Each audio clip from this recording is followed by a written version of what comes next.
LinkedIn newsletter? Do you need one? Do you want one? What would you do with it if you had it? And so let's get to the bottom of this real quickly.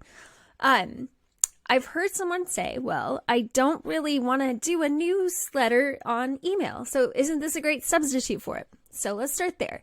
The answer is kind of. To me, a LinkedIn newsletter, what it does is it lets folks get to know you just in a platform that's very native to them without having to commit to this idea of giving you their email address. So to me, it's a stop along the way. So if you're thinking, this is the thing I've been waiting for that will take away my need to do an email newsletter, not really. So that's for a different purpose. This is for LinkedIn. It's basically a way to get a special notification to go to folks that follow you that may not naturally see your content. LinkedIn is tough. Sometimes it will just show me the same 10 people all the time. It is what it is. So this kind of bypasses some of that challenge of getting your stuff seen. So now let's talk about what this is.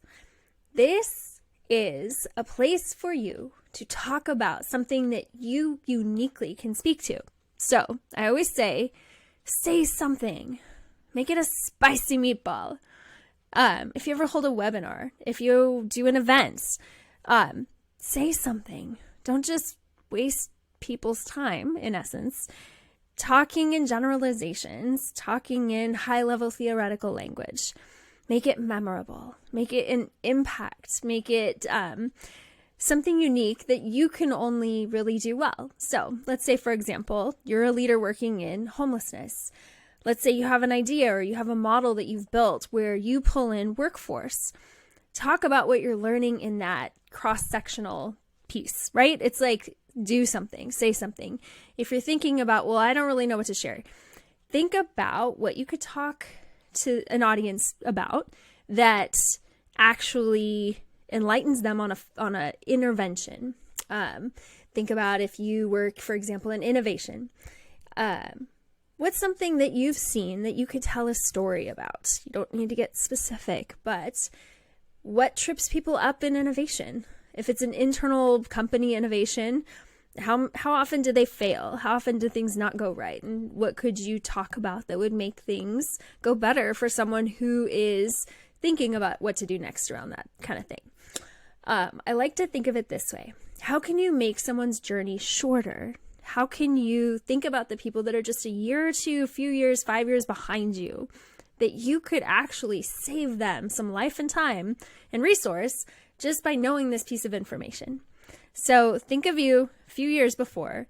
What would you wish that you could have told you that would save you some time and energy? So let's say that you are now thinking, okay, a newsletter on LinkedIn. I know everyone else is doing it right now.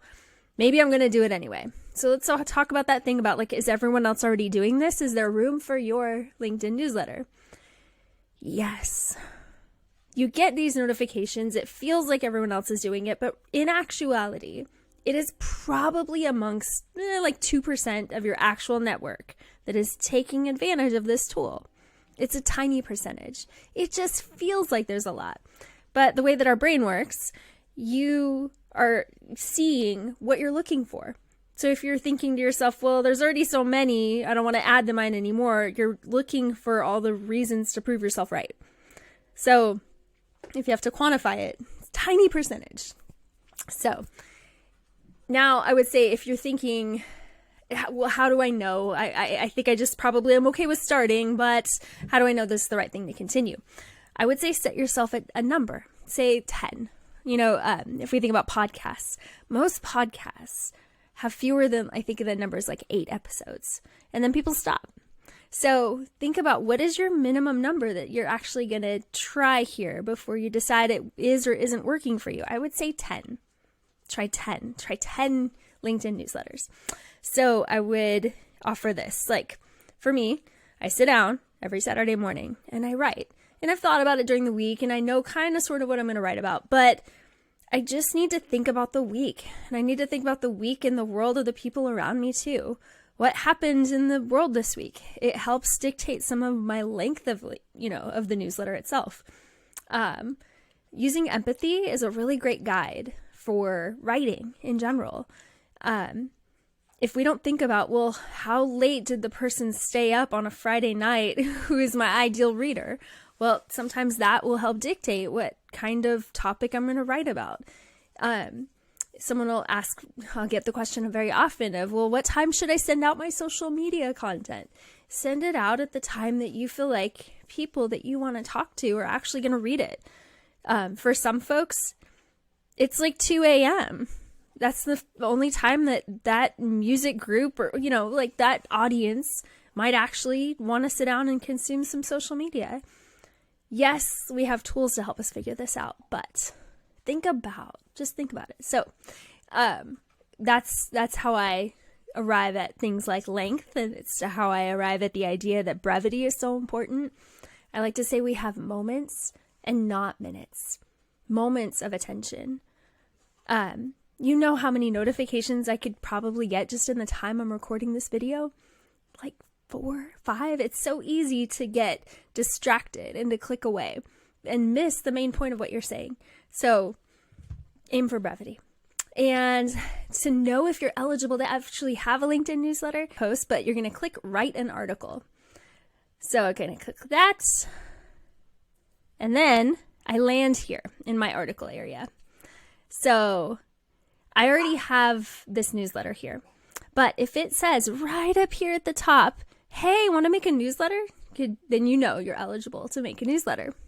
I hope that this answers some of your questions. I hope that you're encouraged that this is not some magic tool or this is just a way for people who are great writers. Maybe. You're probably not writing yet, and that's okay. Let me know if you need a hand.